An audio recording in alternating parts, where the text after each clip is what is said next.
রাজধানীর কারওয়ান বাজারে ব্রয়লার মুরগি বিক্রি হচ্ছে কেজি প্রতি 200 টাকায়, কমেছে 10 টাকা। তবে আগের মতো চড়া দামই রয়েছে সোনালী মুরগির। 2 সপ্তাহ ধরে 150তে স্থির ডিমের দাম। কমতে থেকে আছে, বাজার অনেক কমছে। সোনালী মুরগি 350 টাকা কেজি অরিজিনালটা, আর হাইব্রিড যেটা 320 টাকা কেজি। কেজি প্রতি 20 টাকা 30 টাকা কমছে, এখন 200 টাকা বিক্রি করতেছে। বাজারের অবস্থা তো খালি বাড়তেই আছে, কমে না তো কোনোটাই।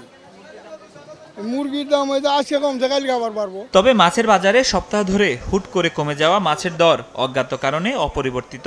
মাছের বাজার মোটামুটি ভালোই, গত সপ্তাহের তুলনায় মাছের দাম কোনো বাড়ে নাই। গত কয়েকদিন আগে যে পরিমাণ ছিল আজকে কিন্তু ওই পরিমাণটা নাই, কিছুটা কম রিজন আছে। কয়েক সপ্তাহের তুলনায় কিছুটা আছে, কিন্তু তাও এটা এখনো ধরাছোঁয়ার বাইরেই আছে। ছুটির দিন শুক্রবারে বাজারে বেড়েছে গ্রীষ্মকালীন সবজির সরবরাহ। ফলে পটল, ঢেঁড়স, করলার দাম কমেছে। তবে আগের চড়া দামেই বিক্রি হচ্ছে টমেটো, শসা সহ অন্যান্য সবজি। সেঞ্চুরি ছোঁয়া পেঁপের দাম এখনো আসেনি ভোক্তার নাগালে। চড়া আলু, পেঁয়াজ, মরিচের দাম কমার কোনো লক্ষণ নেই।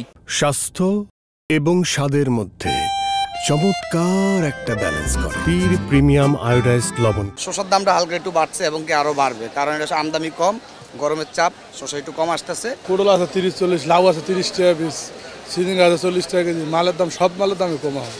আমার কাছে তো মনে হয় যে সব জিনিসের দামই বেশি। সবজির দাম এখন আগের থেকে তুলনায় একটু কমছে আর কি, তো সিজন হয়তোবা হয়েছে, এই কারণে একটু কমছে দাম। এদিকে বাজারে আসতে শুরু করেছে মিলগেটে দাম লেখা চালের বস্তা।